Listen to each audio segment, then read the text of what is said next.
This is TradeFlow News, bringing you relevant news and insights from around the world. TradeFlow News, enabling trade for SMEs and economies worldwide.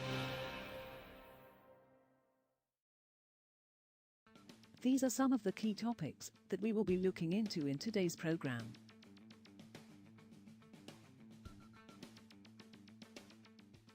First, let's take a look at the overnight headlines which are impacting the commodity markets.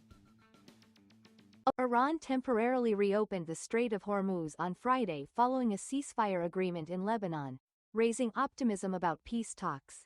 But Tehran warned that it could close the crucial waterway again if the recent U.S. Navy blockade of Iranian ports continued. Foreign Minister Abbas Araghchi announced on social media that the strait, a slender choke point in global energy trade, was open for all commercial vessels for the remainder of the U.S.-brokered 10-day truce that was agreed on Thursday between Israel and Lebanon. U.S. President Donald Trump, who with Israel launched the war on Iran on February 28 that has killed thousands of people and led to the strait's de facto closure, told supporters at a rally in Arizona that Araghchi's announcement marked a great and brilliant day for the world. Oil prices settled down by around 9% on Friday after Iran said passage for all commercial vessels through the Strait of Hormuz was open for the remaining ceasefire period, and U.S. President Donald Trump said Iran has agreed to never close the strait again. Brent crude futures settled down $9.01, or 9.07%, to $90.38 a barrel, after falling to a session low of $86.09.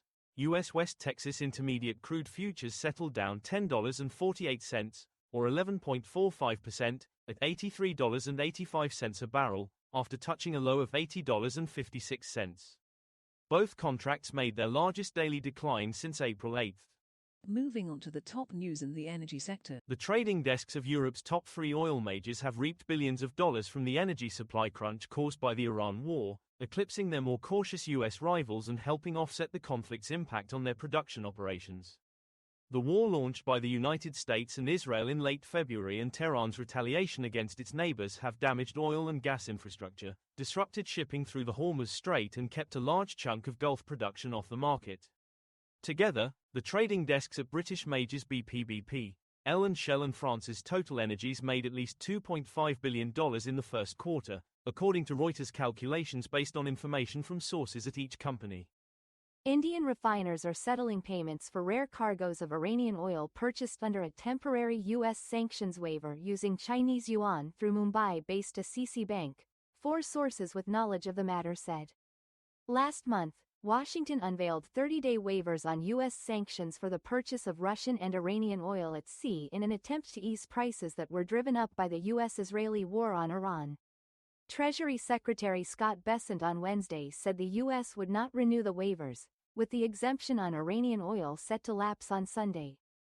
Difficulties over arranging payment for such cargoes given long-standing sanctions on Tehran have deterred some would-be buyers of Iranian crude under the waiver, traders have said.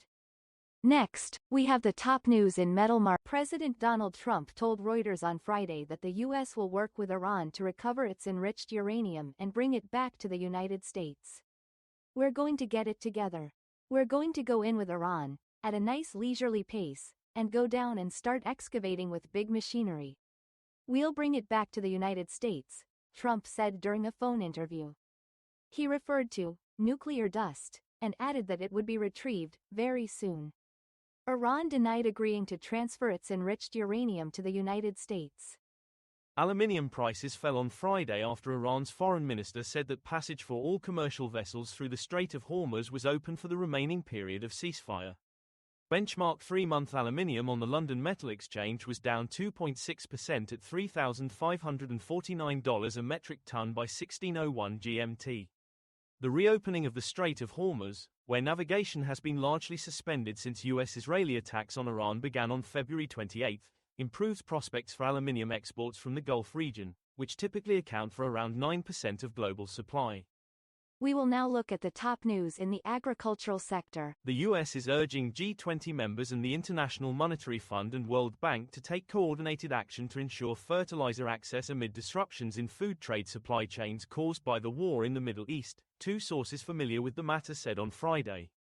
U.S. Treasury Secretary Scott Bessent views fertilizer and agriculture supply chains as of essential importance, and is encouraging collaboration among G20 members and the global financial institutions, the sources said on condition of anonymity. The IMF and others have warned that supply chain disruptions caused by the war, especially to fertilizer at the start of the critical growing season, threaten to push 45 million more people into a position of food insecurity. That is all for today's news on commodity markets. Stay tuned to TradeFlow News as we continue to provide you with more updates. We also invite you to follow us on Twitter at TradeFlow News, which allows you to watch our program on your mobile device or desktop to receive information from there.